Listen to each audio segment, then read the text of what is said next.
Good afternoon, Yes. Madame Ho Ching. I am Rico Hizon from BBC World News. I would like to ask you, ma'am, a question about the CEO succession issue.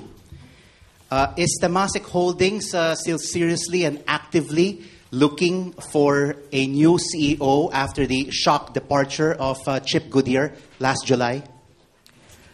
We place a lot of emphasis on governance, particularly board governance. One of the critical responsibilities, in fact, we think is the most critical responsibility of any board, is to look at CEO renewal and succession.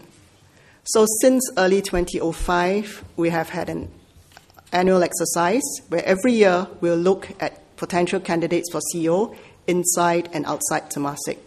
That process continues. Is there a time frame, Madame Ho Ching? We do this every year since 2005, and with the new CEO, if the new CEO comes in, it will continue every year since, because this is part and parcel of a board responsibility. We don't look at CEO succession as a one-time exercise to look for one successor at one time period.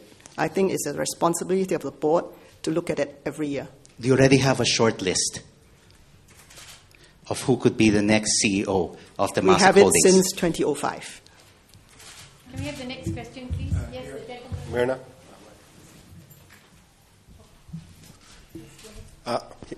Madame Ho, I'm Costas Spies from Dow Jones Newswires. Do you think that after what happened with Chip Goodyear, there's any possibility whatsoever that a foreigner would be willing to come to Temasek to become CEO? Your guess is as good as mine. Okay. And could I also ask you if there is one investment that you would consider the most unfortunate in your time as CEO in Temasek Holdings? Which would it be?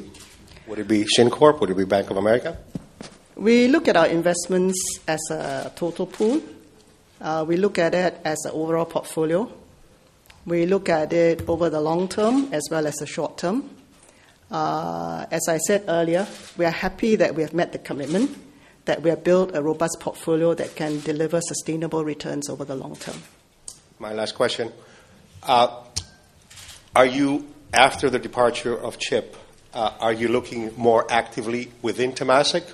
I noticed that Minister Mentor was corrected in some statements that he made about the possibility of somebody from inside Temasek becoming the new CEO. Are you looking at this more seriously? Could Simon, for instance, become the new CEO? As I explained earlier, we look at internal candidates and external candidates every year. Expenses, SG&A and finance expenses are pretty stable, and other operating expenses almost doubled. Can we get more color on that? What led to that? What we have done in our Temasek review is to provide the group financial summary.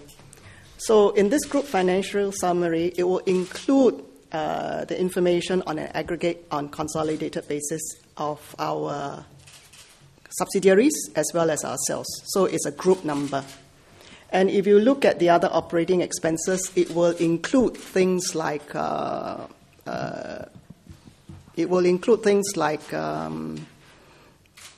estate revaluation numbers, and this can go up or down every year. And as you can see from last year, there was a major correction, and all those major corrections will be in there. Does it include mark-to-market losses from your divestment? No. Okay. I've got one more question. Yes. And that is, in terms of strategy, for telcos, I recall Minister George Yeo in 2003 saying that they were committed to the privatization of Singtel and ST Telemedia with the objective of reducing the stakes to zero. And so with the new charter, there wasn't too much emphasis on divestment. That's not a priority. Can you align? I mean, is there? What is your view on this? We manage our portfolio. This is a portfolio that we own.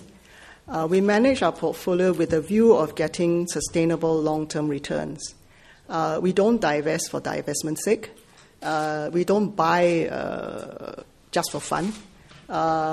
We really try to construct a portfolio which we think will be robust over the long term.